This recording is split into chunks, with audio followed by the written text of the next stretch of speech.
El sudario de Turín es una evidencia arqueológica que comprueba la Biblia.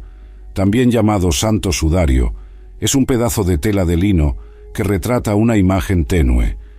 Durante siglos ha sido reverenciado como el auténtico sudario de sepultura usado para envolver el cuerpo de Jesús de Nazaret después de su crucifixión, en el cual una imagen del cuerpo de Jesús fue milagrosamente impresa. En 1898, Segundo Pía produjo las primeras fotografías del sudario, mostrando que la imagen humana en él puede ser vista más claramente en un negativo fotográfico blanco y negro que en su color sepia natural. Este descubrimiento sigue siendo relevante hoy, ya que ayuda a entender mejor el sudario y sus características.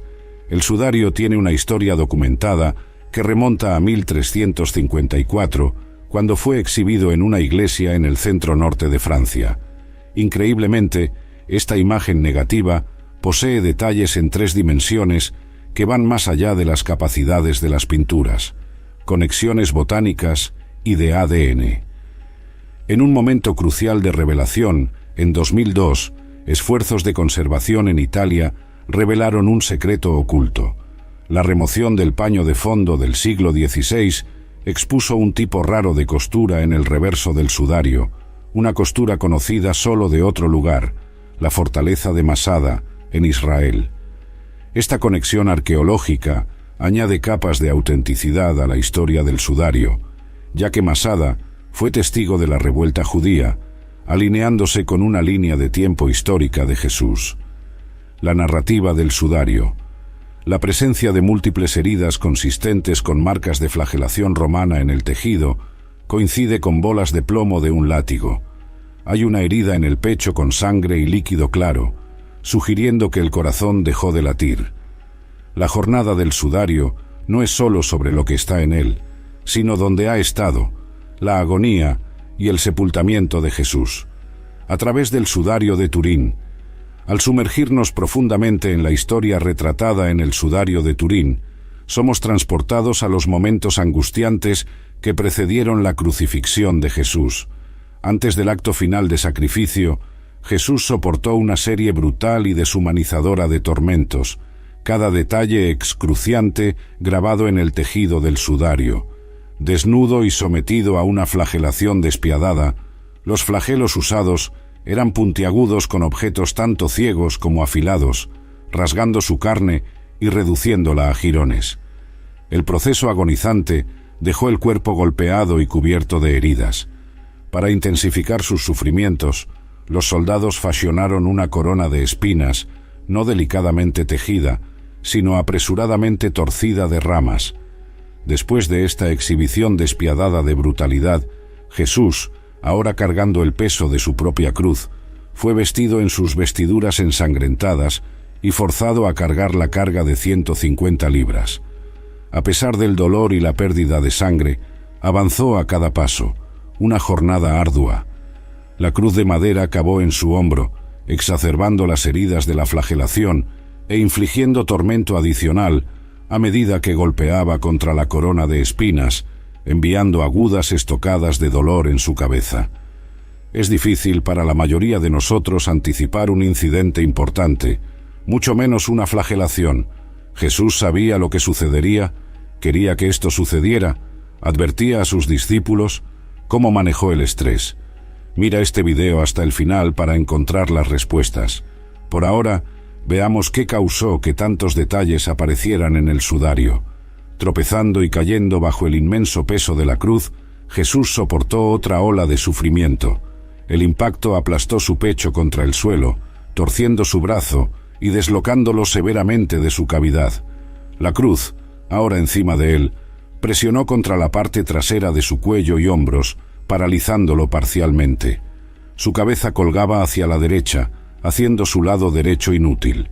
En ese estado de agonía, soldados insensibles lo arrastraron por el brazo deslocado, forzándolo a continuar la jornada con la cruz ahora en su hombro izquierdo. Encorvado de dolor y debilidad, su brazo derecho colgaba inútilmente a su lado.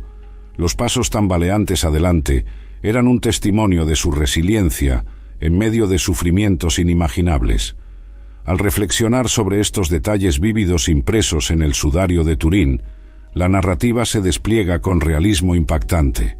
Cada marca, cada herida cuenta una historia de sacrificio y sufrimiento sin paralelo.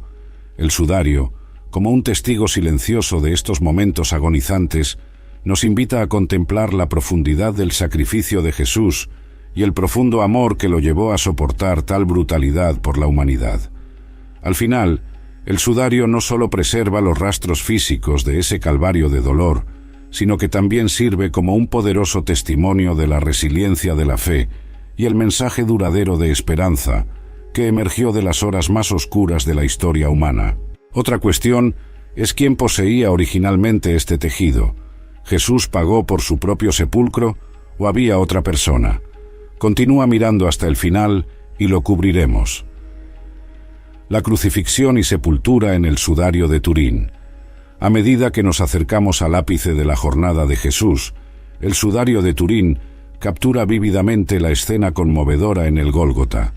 Sus ropas, ahora empapadas de sangre, fueron despiadadamente arrancadas de su cuerpo, reabriendo heridas que habían comenzado a adherirse al tejido.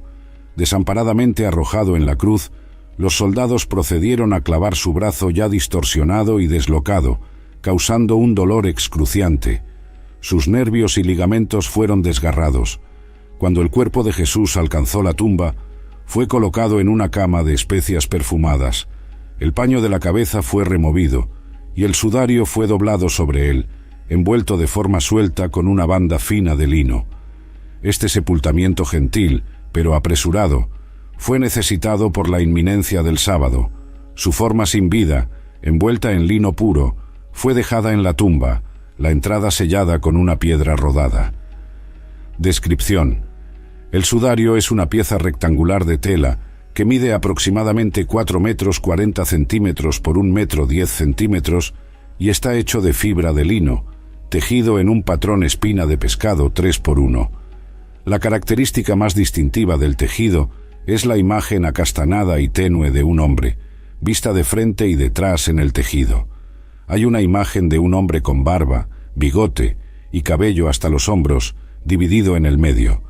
Parece musculoso y alto, con varios expertos midiendo entre 1 metro 70 centímetros a 1 metro 88 centímetros. En 1532, un incendio estalló en la capilla ubicada en Chambéry, Francia, causando daños al sudario.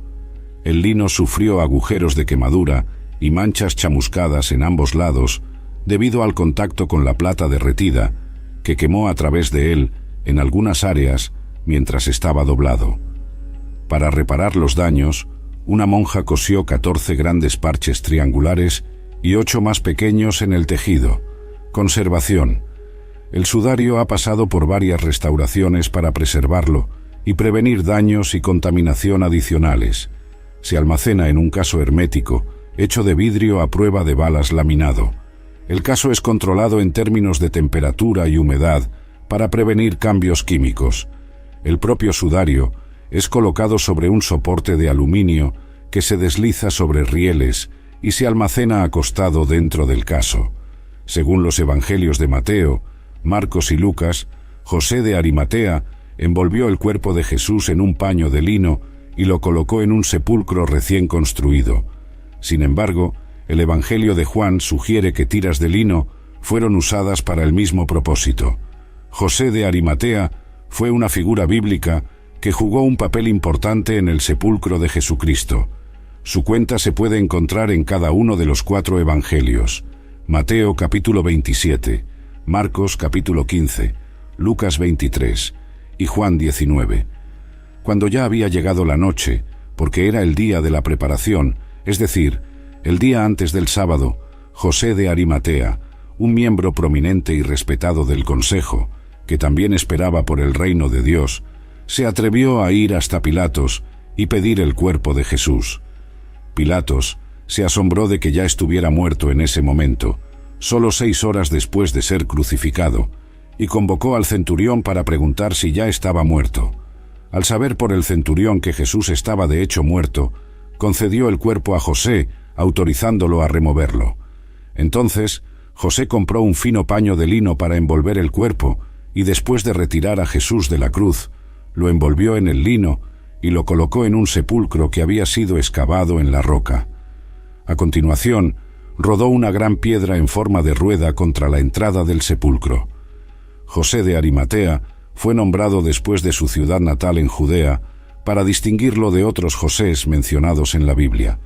Aunque no hay mucha información bíblica sobre él, podemos aprender algunas cosas a partir del texto. Lucas 23, versículo 50, afirma que José era miembro del Consejo Judío de Sanedrín, que clamó por la crucifixión de Jesús. Sin embargo, el versículo 51 revela que José se opuso a la decisión del Consejo y era secretamente un seguidor de Jesús. Marcos 15, versículo 43, también confirma esto. José era un hombre rico, aunque la fuente de su riqueza es desconocida. Además, la Biblia retrata a José como un hombre bueno y justo. Después de la crucifixión de Jesús, José tomó un enorme riesgo al acercarse al gobernador romano Pilatos para solicitar el cuerpo de Jesús. Nicodemo, un fariseo que anteriormente se encontró con Jesús para preguntar sobre el reino de Dios, acompañó a José. Pilatos les concedió permiso para cuidar del cuerpo de Jesús, y ellos inmediatamente comenzaron a prepararlo para el sepulcro. Siguiendo la costumbre judía, envolvieron el cuerpo en tiras de lino mezcladas con mirra y áloes. Sin embargo, era el día de la preparación, que era el 6º día de la semana, justo antes del sábado judío, y estaban quedándose sin tiempo. Entonces, José y Nicodemo rápidamente colocaron a Jesús en el propio sepulcro de José, que estaba ubicado en un jardín cerca del lugar de la crucifixión. José y Nicodemo no sabían que estaban cumpliendo la profecía de Isaías al colocar a Jesús en el sepulcro de José. La profecía afirmaba que él fue asignado a una sepultura con los impíos y con los ricos en su muerte, aunque no había cometido violencia, ni había engaño en su boca. Isaías 53, versículo 9. Esto es solo una de las muchas profecías que sirven para confirmar la identidad de Jesús como el Mesías y Hijo de Dios. Según el Evangelio de Juan, Simón Pedro entró en el sepulcro después de la resurrección de Jesús y encontró tiras de lino junto con el paño que había sido enrollado alrededor de la cabeza de Jesús. El paño todavía estaba en su lugar, separado de las tiras de lino. Sin embargo, en el Evangelio de Lucas se menciona que Pedro corrió hacia el sepulcro y vio las tiras de lino yaciendo por sí mismas, mientras se inclinaba sobre ellas. El sufrimiento de Jesús no comenzó solo en la cruz, sino en el camino hacia Jerusalén. Estos eventos ocurrieron aproximadamente una semana antes de que Jesús fuera crucificado. Él sabía que estaba yendo al lugar donde moriría, ofreciéndose en el altar del Calvario como un sacrificio por el pecado. Los discípulos estaban nerviosos y había un sentido de presagio en el aire. Aunque Jesús ya había dicho que moriría, ellos no estaban preparados para este mensaje. No querían escuchar a Jesús hablar de esa manera. Tenían visiones de un reino terrenal. En el camino hacia Jerusalén, encontramos a Jesús solo con sus pensamientos, y los discípulos están perplejos. Entonces, a medida que la multitud crece, se aterrorizan. Jesús necesitaba decir algo alentador, una predicción triste. Ahora estaban en el camino subiendo hacia Jerusalén, y Jesús iba caminando delante de ellos, y ellos estaban perplejos, y los que seguían estaban alarmados y con miedo. Y nuevamente tomó a los 12 discípulos aparte, y comenzó a decirles lo que le sucedería, diciendo: «Escuchen con atención, estamos subiendo a Jerusalén, y el Hijo del Hombre será entregado a los principales sacerdotes y a los escribas, y ellos lo condenarán a muerte, y lo entregarán a los gentiles, romanos. Ellos se burlarán de él, escupirán en él, lo azotarán, flagelarán, y lo matarán, y después de 3 días resucitará». Jesús dijo que sería traicionado, juzgado y ejecutado. Advirtió que esto sucedería. La palabra que resalta en esta afirmación es deberá. Jesús habló sobre la necesidad de su cruz, porque estaba enseñando a sus discípulos y preparándolos para el futuro. Les dijo que el Hijo del Hombre sería traicionado y entregado a los hombres que son sus enemigos, y ellos lo matarían, y cuando haya sido asesinado, resucitará 3 días después. Más tarde, mencionó su muerte nuevamente, pero esta vez usó el término voluntad mientras describía lo que le sucedería. El énfasis estaba en la crueldad de la crucifixión. Cuando Jesús hizo estas profecías, estaba completamente en control. Jesús manejó su muerte de una manera que nosotros no podemos. Entendemos que la muerte es inevitable, pero no tenemos idea de cuándo, dónde o cómo moriremos. Jesús estaba plenamente consciente de su muerte en el Calvario. En lugar de convertirse en una víctima de las circunstancias o un mártir por una causa, Jesús estaba determinado a pasar. «Nadie toma mi vida, sino que yo la doy de mí mismo», dijo a sus seguidores. «Nadie la toma de mí, pero yo la doy voluntariamente. Tengo autoridad para entregarla y autoridad para retomarla. Este mandamiento recibí de mi Padre». Jesús también predijo que sería traicionado por los principales sacerdotes y escribas, las autoridades religiosas de la época, que lo condenarían a muerte y lo entregarían a los gentiles. Ellos insultarían, azotarían y escupirían en Jesús. Predijo exactamente lo que hicieron. Al final, Jesús anticipó su propia resurrección. Por alguna razón, esto pasó desapercibido por los discípulos. Nunca parecieron escuchar que Jesús resucitaría de entre los muertos. La resurrección sigue sorprendiendo a todos, incluidos muchos cristianos. A pesar de todo esto, Jesús resucitó de la tumba 3 días después. Jesús está tan vivo hoy como lo estaba cuando resurgió de la tumba. Cada vez que Jesús mencionaba la cruz, otro defecto espiritual en la vida de estos discípulos era revelado. Pero eso es lo que hace la cruz. Revela el corazón humano, mostrándonos cuán autocentrados somos. Santiago y Juan, los 2 hijos de Zebedeo, se acercaron a él diciendo: «Maestro, queremos que hagas por nosotros lo que te pidamos». Y él respondió: «¿Qué quieren que haga por ustedes?».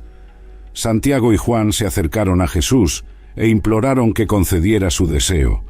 Colocaron a su madre para hacer esto, según Mateo. Entonces Jesús preguntó qué querían que él hiciera por ellos. «Concede que, en tu reino, estos mis 2 hijos se sienten, uno a tu derecha y el otro a tu izquierda». Afirmaron que deseaban lugares específicos de honor en su gloria. Estaban compitiendo por los 2 cargos más importantes en los niveles superiores del reino de Jesús.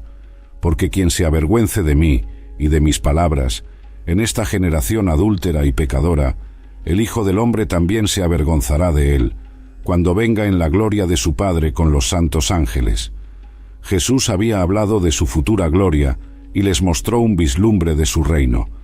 Santiago y Juan escucharon parte del mensaje, lo que los hizo vacilar en aceptar la cruz, pero fueron atraídos por la idea de gloria que representaba. De la misma manera, tendemos a ignorar el mensaje de sacrificio y dificultad, pero cuando se menciona la palabra gloria, captura nuestra atención. Jesús les dijo: «No saben lo que están pidiendo. Pueden beber el cáliz que estoy bebiendo o ser bautizados con el bautismo con que estoy siendo bautizado». No entendían lo que estaban pidiendo. Entonces Jesús preguntó si podían beber el cáliz que él bebió y ser bautizados con el mismo bautismo con que él estaba siendo bautizado. Más tarde, Jesús preguntó a sus discípulos: ¿no debería yo beber el cáliz que mi Padre me ha dado? También dijo: «Padre, si es posible, pasa de mí este cáliz. Sin embargo, no se haga como yo quiero, sino como tú quieras». Ese cáliz simbolizaba el sufrimiento que Jesús enfrentaría en el Calvario, y Jesús lo bebió hasta el final. Cuando Jesús les preguntó acerca del bautismo, estaba esencialmente preguntando si estaban listos para sumergirse completamente en su misión. Ellos respondieron a Jesús: «Podemos». Jesús les dijo: «Ustedes beberán el cáliz que yo bebo y serán bautizados con el bautismo con que yo soy bautizado. ¿Les gustaría seguirme?». Jesús pregunta. «Sí, Señor, podemos», decimos. El problema relacionado con Santiago y Juan es relevante para todos nosotros como cristianos. Tendemos a enfocarnos más en la gloria y las recompensas que vienen con nuestra fe, en lugar de servir y soportar las dificultades inevitables que acompañan. Sin embargo, La Biblia nos enseña que el camino hacia la gloria siempre involucra dolor y sacrificio. Pero sentarse a mi derecha o a mi izquierda no es algo que me corresponda conceder. Esos lugares pertenecen a aquellos para quienes han sido preparados por mi Padre. Al oír esto, los otros 10 discípulos se indignaron con Santiago y Juan. Los otros discípulos se mostraron extremadamente insatisfechos al enterarse de la discusión, ya que ellos también deseaban esos cargos. Jesús estaba a solo una semana de ser crucificado, y su enfoque estaba en Jerusalén. Sin embargo, sus discípulos estaban más preocupados por quién se sentaría en posiciones de poder y gloria. Jesús entonces los reunió y enseñó sobre la verdadera grandeza, contrastando su camino con los caminos del mundo. Primero y sobre todo, Jesús vino voluntariamente para identificarse con nosotros. Segundo, Jesús vino para servir a otros, no para ser servido. Siempre ayudaba a aquellos que lo necesitaban, donde quiera que fuera. Tercero, el propósito final de Jesús era ofrecer su vida como rescate por muchos. El término rescate se refiere a pagar un precio a cambio de la liberación. Jesús declaró que vino para dar su vida como un rescate por muchos.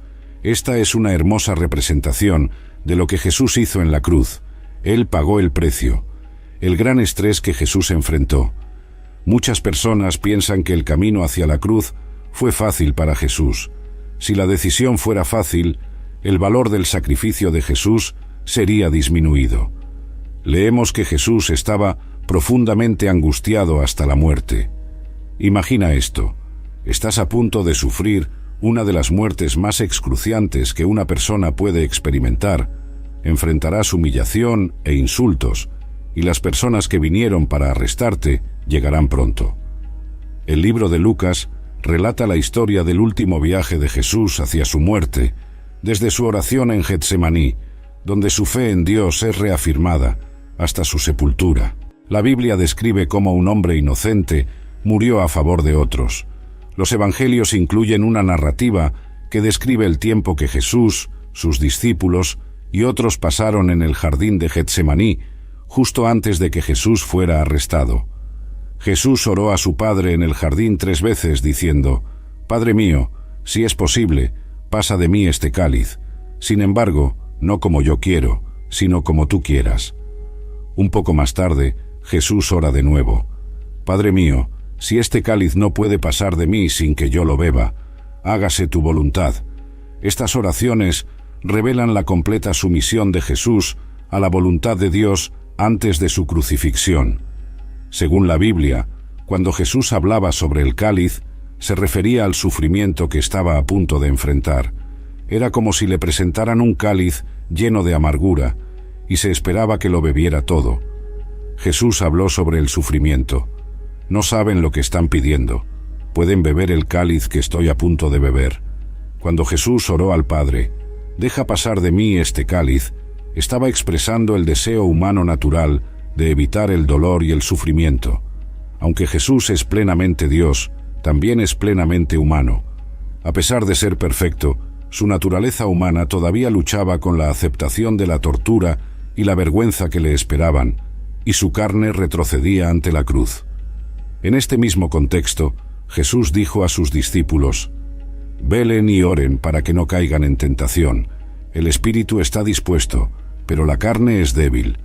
Cuando Jesús oró: «Deja pasar de mí este cáliz», estaba luchando contra los deseos de su carne, que anhelaba la autopreservación y el confort.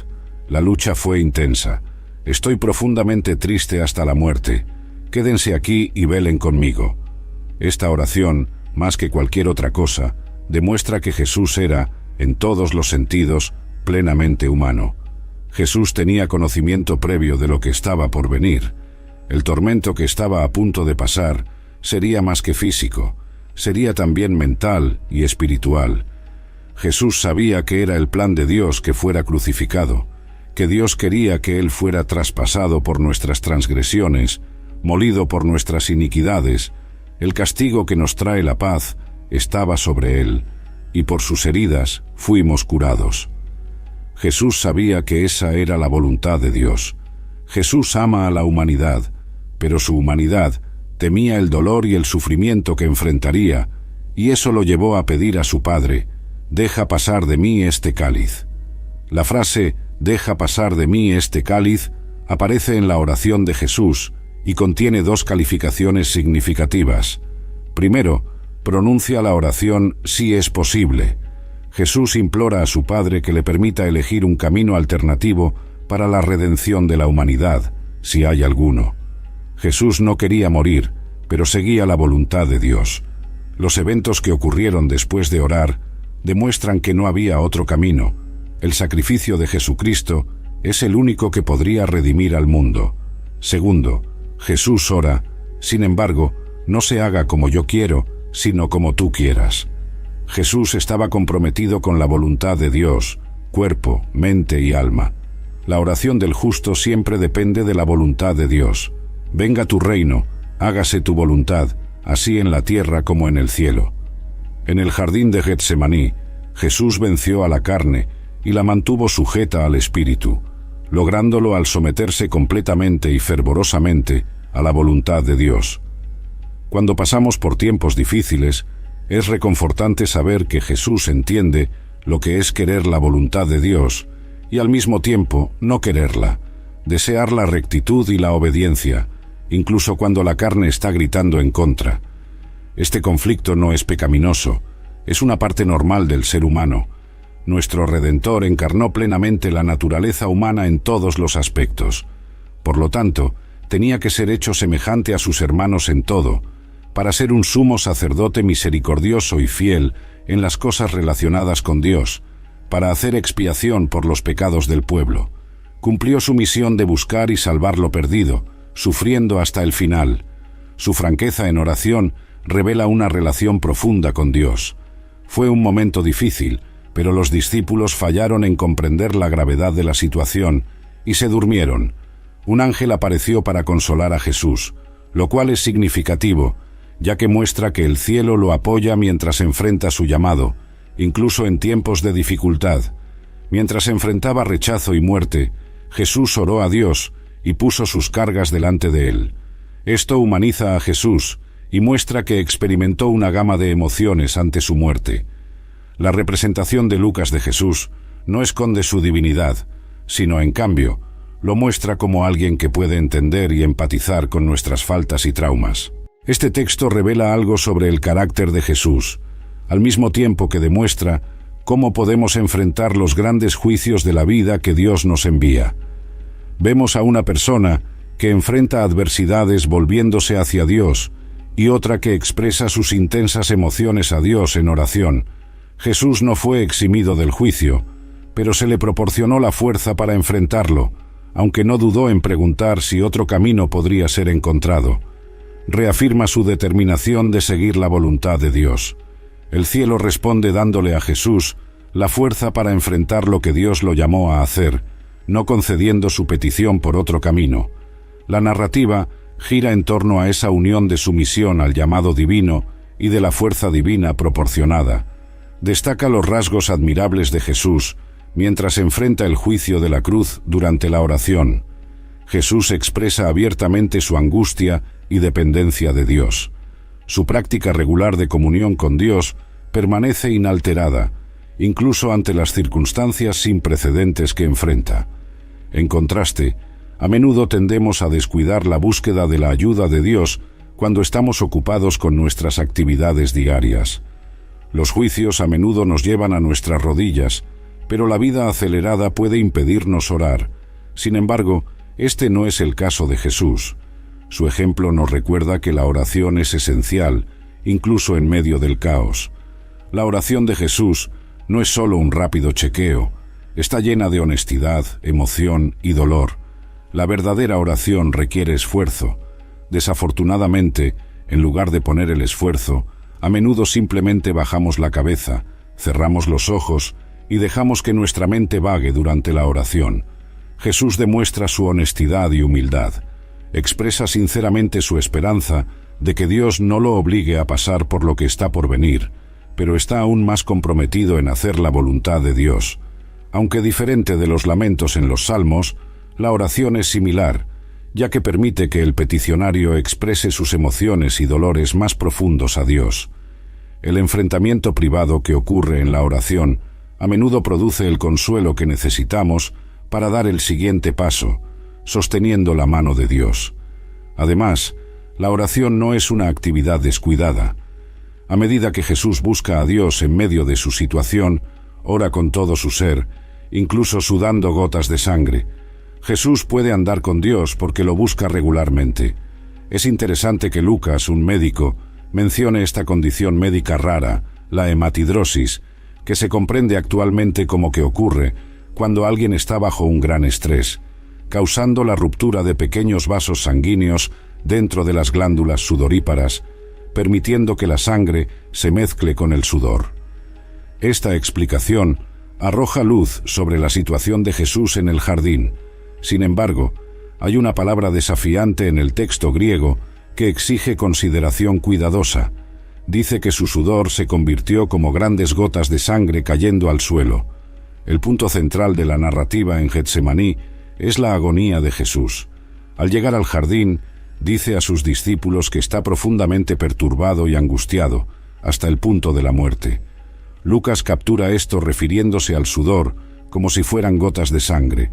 ¿Por qué está tan angustiado ahora? El dolor que Jesús enfrentó no fue simple, sino complejo. Se hace claro que tuvo que soportar la penalidad que el pecado merecía por millones de personas. En el jardín, la humanidad de Jesús es plenamente revelada, y su agonía es hecha conocida. En este momento, vemos a Jesús en su vulnerabilidad máxima. A pesar de ser sin pecado, está experimentando la esencia más verdadera de lo que significa ser humano. Está sintiendo nuestro dolor, enfrentando tentaciones más fuertes que cualquiera de nosotros jamás ha enfrentado. Es justo decir que fue tentado en todas las formas posibles. Al mirar hacia el cáliz, Jesús ora: «Si es posible, aparta de mí este cáliz». Vuelve a implorar, pero hay silencio. Hace una segunda súplica, y aún hay silencio. Realiza una tercera petición, y de nuevo hay silencio. A través de este silencio, comprendemos que esa era la voluntad de Dios. Cada líder se siente solo en momentos, especialmente al adentrarse en nuevos territorios. En el jardín de Getsemaní, Jesús experimentó uno de sus momentos más solitarios. Cada miembro de su equipo lo abandonó, justo horas antes de que fuera juzgado, torturado y crucificado. Su historia en el jardín es uno de los ejemplos más poderosos de dedicación de un líder en la historia. Todo líder que hace algo significativo por Dios tiene una experiencia de Getsemaní. ¿Qué podemos aprender de este tiempo solitario? Getsemaní es el lugar donde 1. Se llevan a cabo batallas espirituales. 2. Se siente la soledad. 3. Se expresa la honestidad. 4. Se exige la sumisión. 5. Se recibe la fuerza. Necesitamos comprender la soledad y la tristeza de Getsemaní, ya que esto nos ayuda a entender el logro de Getsemaní. Algunos han hecho una relación entre el sudor de sangre en la frente de Jesús con la maldición de Adán, que tuvo que trabajar por el sudor de su frente. Adán falló en la prueba del jardín. ¿Alguna vez has dudado del amor de Dios por ti? Mira hacia el jardín de Getsemaní. Puedes ser testigo del Hijo de Dios sudando profusamente, como gotas de sangre, mostrando su determinación de no solo obedecer al Padre, sino también de redimir a la humanidad.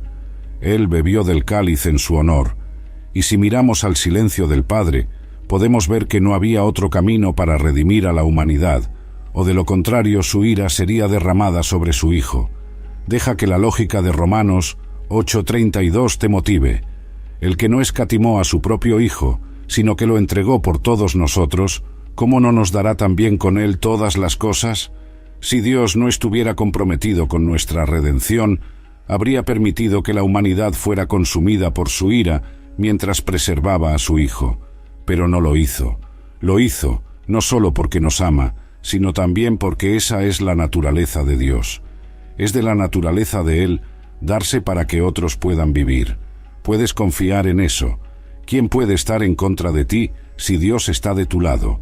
Si has asistido a la escuela dominical, probablemente has oído esta pregunta docenas de veces. ¿Dónde murió Jesús? Pregunta a algunas personas, y dirán el lugar del cráneo. Otros dicen Calvario o Gólgota. Estos tres títulos se refieren al lugar de la muerte de Jesús en la cruz, en el Viernes Santo, hace más de 2 milenios. Este lugar tiene mucho más significado histórico en la Biblia y no fue elegido al azar. Gólgota, también conocido como Calvario, es una colina en forma de cráneo en la antigua Jerusalén, donde Jesús fue crucificado. Aparece en los 4 evangelios. Gólgota es el nombre arameo del lugar donde Jesús fue crucificado, fuera de la antigua Jerusalén. En Juan 19, 16-18, leemos: Así que lo entregaron para ser crucificado. Así que tomaron a Jesús, y él, llevando su propia cruz, salió al lugar llamado lugar del cráneo, que en hebreo se llama Gólgota. Allí lo crucificaron, y con él a otros 2, uno a cada lado, y Jesús en medio.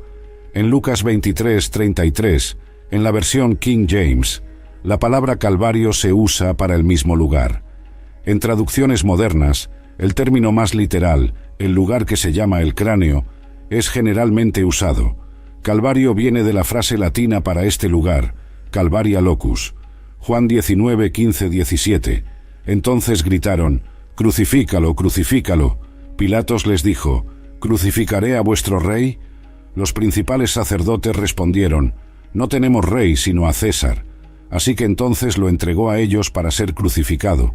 Tomaron pues a Jesús, y él, cargando su propia cruz, salió al lugar llamado lugar del cráneo, que en hebreo se llama Gólgota. Era un lugar bien conocido fuera de la puerta, como se menciona en Hebreos 13:12. Por lo tanto, Jesús también, para santificar al pueblo con su propia sangre, sufrió fuera de la puerta. Lucas 23:26. Y cuando lo llevaban, tomaron a Simón, un hombre de Cirene, que venía del campo, y le pusieron la cruz encima para que la llevara detrás de Jesús. El lugar también estaba cerca de la ciudad, y contenía un jardín, según Juan 19:41. Y en el lugar donde fue crucificado, había un jardín, y en el jardín, un sepulcro nuevo, en el cual aún no había sido puesto nadie. Lucas se refiere al lugar de la crucifixión como el lugar llamado cráneo, que también puede ser traducido literalmente como el lugar llamado cráneo. Tanto el arameo como el griego eran lenguas comunes habladas en Israel durante el tiempo de Lucas, por lo que podría estar relatando lo que Mateo escribió en arameo. Hay una buena posibilidad de que este lugar también hubiera ganado cierta notoriedad si los locales de Jerusalén cercana lo hubieran apodado. Entonces tendría fama, o en este caso infamia. A pesar del hecho de que no conocemos la ubicación precisa, los arqueólogos tienen una idea bastante buena de su ubicación general, refiriéndose a ella como fuera de las puertas de Jerusalén. Según Grace Communion International, han reducido a 2 competidores, pero en tiempos recientes, solo 2 han sido considerados dignos de seria consideración. El sitio tradicional se encuentra dentro del área ahora ocupada por la Iglesia del Santo Sepulcro, en el barrio cristiano de la Ciudad Vieja. La otra ubicación competidora es una colina rocosa comúnmente llamada el Calvario de Gordon, al norte de la Ciudad Vieja de Jerusalén. No deberíamos alarmarnos por no tener una ubicación exacta para la muerte o incluso sepultura de Jesús. El cristianismo se enfoca en la resurrección de Jesús, más que en su muerte. Después de todo, el ángel declara en el lugar de sepultura de Jesús: «No está aquí, ha resucitado». Y cuando llegaron al lugar llamado Gólgota, que significa lugar del cráneo, le dieron a beber vino mezclado con hiel, pero después de probarlo, no quiso beber. Jesús ya estaba muy debilitado por la flagelación cuando los soldados dejaron el palacio de Pilatos para crucificarlo fuera de los muros de la ciudad. Se dan cuenta de que Jesús está tan debilitado por la flagelación que no podrá llevar la cruz. Esto lleva a la decisión de los soldados de crucificar a Jesús fuera de los muros de la ciudad. Simón, un peregrino de Cirene, en el norte de África, es reclutado por los soldados romanos para llevar la pieza transversal de la cruz de Jesús hasta el Gólgota, el lugar donde Jesús fue crucificado. La ciudad natal de Simón está en el norte de África. Cuando lo crucificaron, dividieron sus vestiduras echando suertes, y sentados, lo guardaban allí. Jesús es crucificado, clavado en una cruz, sometido a una muerte humillante y excruciante. Las víctimas de la crucifixión generalmente morían después de 2 o 3 días agonizantes de sed, agotamiento y exposición a los elementos. Los soldados dividen las vestiduras de Jesús y luego se acomodan para vigilar la ejecución. Aseguran que ninguno de los muchos seguidores de Jesús intente salvarlo de la muerte. El Salmo 22 es inequívocamente cumplido por los elementos de esta escena, y sobre su cabeza pusieron por escrito su acusación: «Este es Jesús, el Rey de los judíos». En esa ocasión fueron crucificados con él 2 ladrones, uno a la derecha y otro a la izquierda, y los que pasaban blasfemaban de él, meneando la cabeza y diciendo: «Tú que destruyes el templo y en 3 días lo reedificas, sálvate a ti mismo. Si eres hijo de Dios, desciende de la cruz».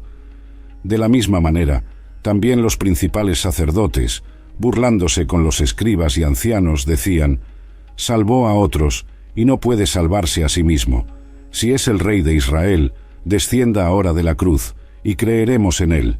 Confió en Dios, que lo libre ahora si lo quiere, porque dijo: soy hijo de Dios». Y hasta los ladrones que fueron crucificados con él lo injuriaban. Gólgota, también conocido como Calvario, sigue siendo un poderoso recordatorio del sacrificio final de Jesús, el único sacrificio capaz de perdonar pecados y reconciliar a la humanidad con Dios. Y en ningún otro hay salvación, porque no hay otro nombre bajo el cielo dado a los hombres en el cual podamos ser salvos. Puede haber incertidumbre sobre la ubicación exacta donde Jesús fue crucificado, pero tenemos 2 hipótesis muy buenas. Afortunadamente, Jesús no permanece en el Gólgota ni en sus proximidades. Aunque fue sepultado cerca, en el domingo de resurrección, vence a la muerte y deja la tumba. Después de 40 días, asciende al cielo. Aunque Jesús murió en la cruz para pagar por nuestros pecados, no termina la historia allí. Nos ofrece esperanza más allá de la cruz del Gólgota, no solo que resucitó de entre los muertos y venció a la muerte, sino también que algún día experimentaremos nuestra propia resurrección. Estaba entre 3 personas condenadas a muerte ese día, colgado entre 2 ladrones. Uno de esos hombres reconoció a Jesús y pidió que el Señor se acordara de él en su reino. Jesús respondió: «De cierto te digo, hoy estarás conmigo en el paraíso». Por esta razón, Jesús fue al Gólgota para derramar su sangre, perdonar y redimir a los pecadores que ponen su fe en él. Este monte, al que llamamos Gólgota o Calvario, continúa sirviendo como un recordatorio del gran sacrificio de Jesús. Su sacrificio fue el único que podría perdonar el pecado y reconciliar al hombre con Dios. Pero éste, habiendo ofrecido un solo sacrificio por los pecados, se ha sentado a la derecha de Dios. Un poema de Roy Allen dice: «Está consumado». Fue escrito para celebrar la victoria que Jesucristo conquistó en aquel primer Viernes Santo, resonando a través del universo, trascendiendo tiempo y espacio. Es el mayor grito de victoria escuchado por la raza humana. De los labios del Señor Jesucristo vino el tremendo grito: «Consumado es». Fue su clamor al entregar su vida para morir. Toda la Escritura fue cumplida, y las profecías ahora están completas, como aquel de quien todos los profetas hablan, manteniendo a Satanás en derrota. La batalla fue ganada por él, el Dios inmortal que murió. Su sangre preciosa fluyó por el pecado, y la ley está satisfecha. Qué vasto es el rescate que él pagó, pues ninguna obra quedó por hacer. La puerta al cielo se abrió de par en par por el único Hijo de Dios. La humanidad fue redimida, y el precio total por el pecado fue pagado. La vergüenza y el sufrimiento terminaron.